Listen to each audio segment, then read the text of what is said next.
I have spent my life searching for the answers that my father and my father's fathers failed to find. Who were the precursors?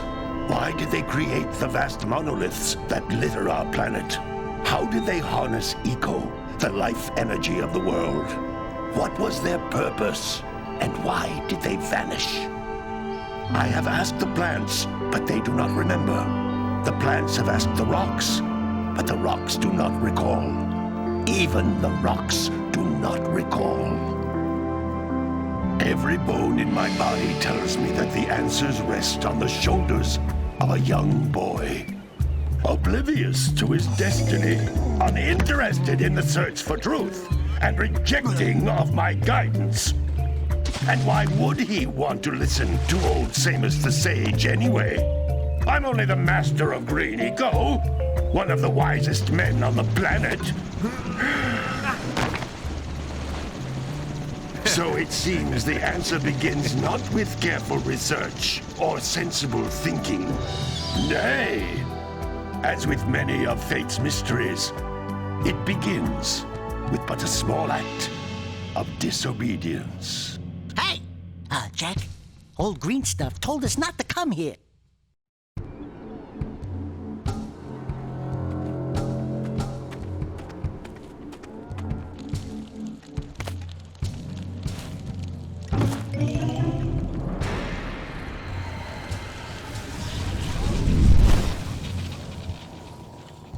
Continue your search for artifacts and eco.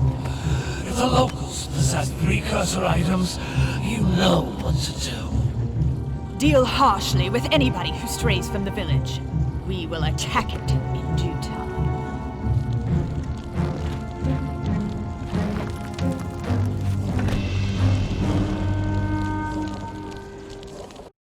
What are we doing here anyway, Jack? This place gives me the creeps.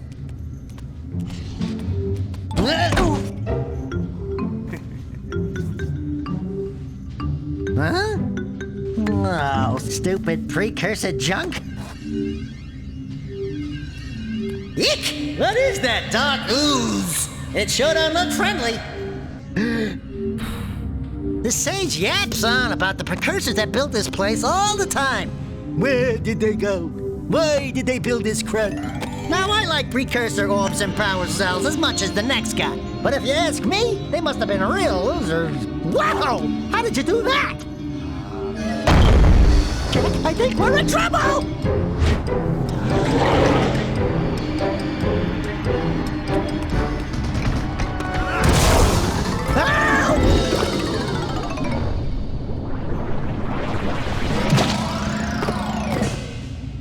Man, that stung! I told you we shouldn't have come here, and you listened! What?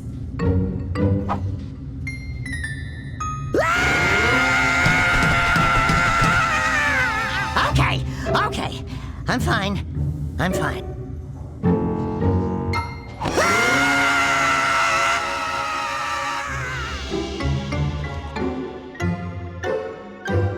What in green tarnation do you two want? I was... Don't tell me! Instead of heeding my wisdom, the two of you went mucking around in the only place that I told you not to go. Misty Island. That's right, and then... And, Daxter, you finally took a much-needed bath, but in a bathtub filled with dark eco. Look, old man, are you gonna keep yapping, or are you gonna help me out of this mess? I'm gonna keep yapping, because in my professional opinion, the change is an improvement. And besides, I couldn't help you if I wanted to. What? There's only one person who has studied dark eco long enough to have a chance at returning you to your previous form. Carl Acheron, the Sage. But he lives far to the north. Far to the north. Nobody has spoken to him in ages. I would teleport you there, but I can't do that either. None of the three sages that maintain the other teleporter gates have seen fit to turn their ends on for quite a while. The only other way north is by foot through the Fire Canyon, but its volcanic soil is hot enough to melt precursor metal. You can't just walk through it. But you could fly over it if you had a zoomer equipped with a heat shield. I just happen to be working on such a thing at this very moment. All I would need is 20 power cells to give it enough energy to withstand the canyon's heat. Isn't that right, Daddy? Yes, Kira, that might work.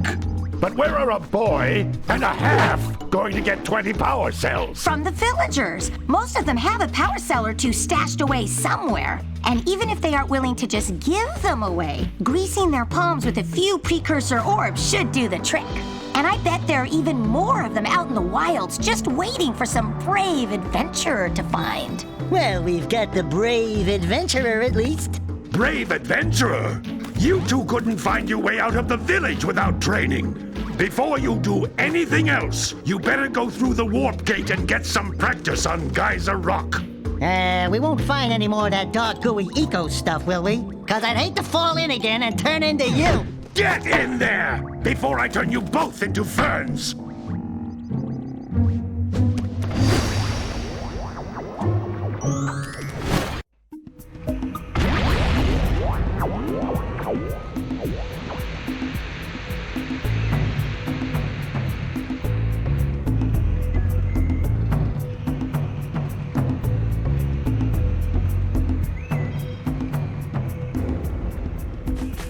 This device is a communicator. With it, my father and I can give you advice at any time during your quest.